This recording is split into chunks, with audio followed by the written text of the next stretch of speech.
G'day, it's fugitive Australian journalist Shane Dowling from the website and YouTube channel Kangaroo Court of Australia. Now, I just published an article on Sunday, the 2nd of August, 2026. It's probably the most important one I've done for quite a while because it goes to the heart of what funds this website and YouTube channel, allows me to do the investigations I do and publish the articles and videos I do. So if you're not a supporter or if you are a supporter, make sure you listen and I'll read the article out to you. And it's titled Kangaroo Court of Australia hits 200 new monthly supporter target. And it starts off the Kangaroo Court of Australia website and YouTube channel, which is published by Shane Dowling, which is me, hit the targeted 200 new monthly supporters last Sunday after a 35-week campaign that shows there is hope for independent media and journalists. While it is a good achievement that shows promise for independent media, there's still a battle to be had to survive. And with old media dying, independent media is more important than ever. There's still no consistent business plan for independent journalists to follow. And there are very few independent journalists who make a full-time living from their reporting, with most having to work full-time or at least part-time in other jobs to survive. So KCA and its supporters have done well. There are numerous so-called independent journalists who are grifters selling lies that have tied themselves to political parties and push their agenda. So they are not independent, only blur the truth for readers and viewers of independent media.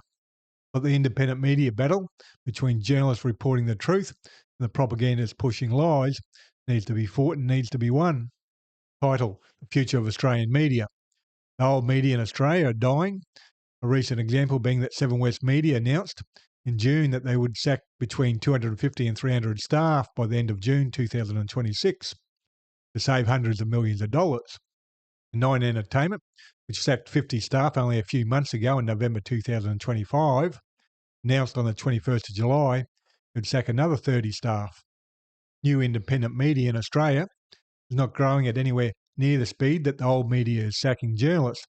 So at the moment at least, there's a substantial reduction in the number of journalists holding the powerful accountable.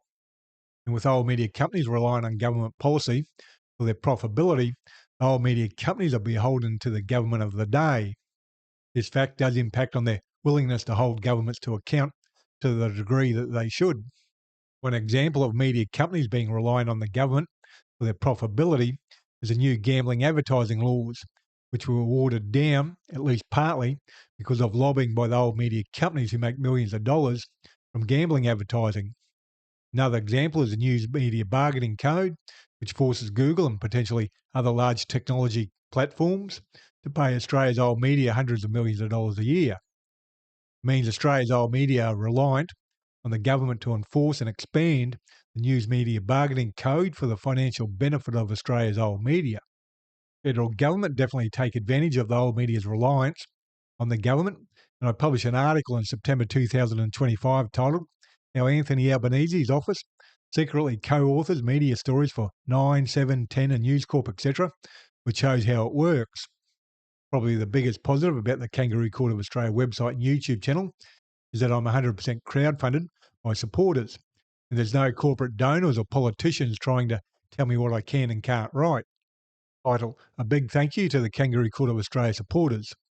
We reached 200 monthly supporters last Sunday, the 26th of July 2026, after a 35-week campaign. I had to start the campaign last year after I started going backwards financially, just after the May 2025 federal election. Thank you to the new supporters and also the original supporters who made the campaign possible. It means this website and YouTube channel can keep running without having to answer to advertisers or institutions. Like most independent journalists, I'm a one-person operation. The costs are real. The work only continues if enough people decide it's worth supporting directly.